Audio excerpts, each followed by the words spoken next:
આમાં પોતાના સ્વાર્થ અને પોતાના એજન્ડાથી ચાલે છે. મહેશગીરી થી માંડીને કિન્નરો સુધીનું બધાને ખબર છે કે ભારતીય જનતા પાર્ટી માટે આ નાકનો સવાલ છે. એટલે અને પછી જો ન કરનારાને જીતી જાય તો આ લોકો પાછા તે દિવસે દાવો કરશે કે અમે જુઓ સ્ટેટમેન્ટ બહાર પાડ્યું તો સત્તાવાર તમારા સમર્થનમાં. એટલે હવે અમને મને છમવડું એમ હવે અમને કઈક આપો.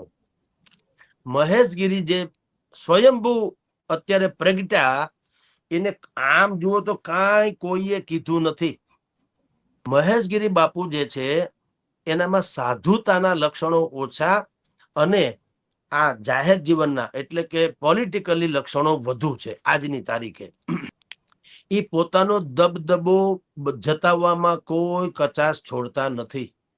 હમણાં એણે ગિરનારની પ્રદક્ષિણા કરી એ ચાર્ટર્ડ પ્લેનમાં કરી. આવા હોય સાધુ ચલતા ભલા ને સાધુ સરળ હોય ને સાધુ કહેવાય ને સાદગી હોય ને સાધુ કહેવાય ને શાસ્ત્રમાં ઉલ્લેખ છે.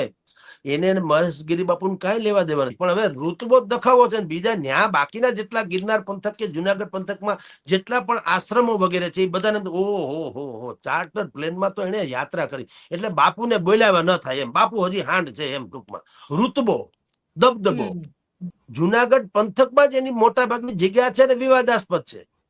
ભવનાથનું એનું જે અત્યારનું સ્ટેટસ છે મહેશગીરી બાપુનો એ પણ ખાસું વિવાદે ચડેલું છે. અંબાજીની ટૂંચ ઉપર એની નજર છે.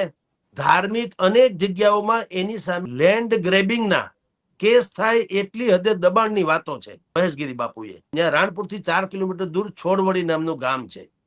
ત્યાં એક ગૌશાળા છે. એના વિશે પાછું ઘણું બધું કહેવાય છે. ખાલી ગૌશાળા છે એવું નહીં. હવે આ બધા વિવાદો જે છે એને જો બુદ્ધિપૂર્વક એને આમ ટાળવા હોય અને સરકારની જો એને આમ ફેવર લેવી હોય તો એને આવું સ્ટેટમેન્ટ કરે છૂટકો થાય ગોપાલ ઇટાલિયાને હરાવી દેશું ફલાણું ઢીકણું ભાજપ જીતી જશે વગેરે વગેરે. જો ભાજપ જીતી જાય તો આપણે જે ભવિષ્યમાં લાભ લેવાના છે લઈ શકાય એટલે લોકો ભાજપની ફેવર કરે છે. ગીરી બાપુ પણ આવી જાય.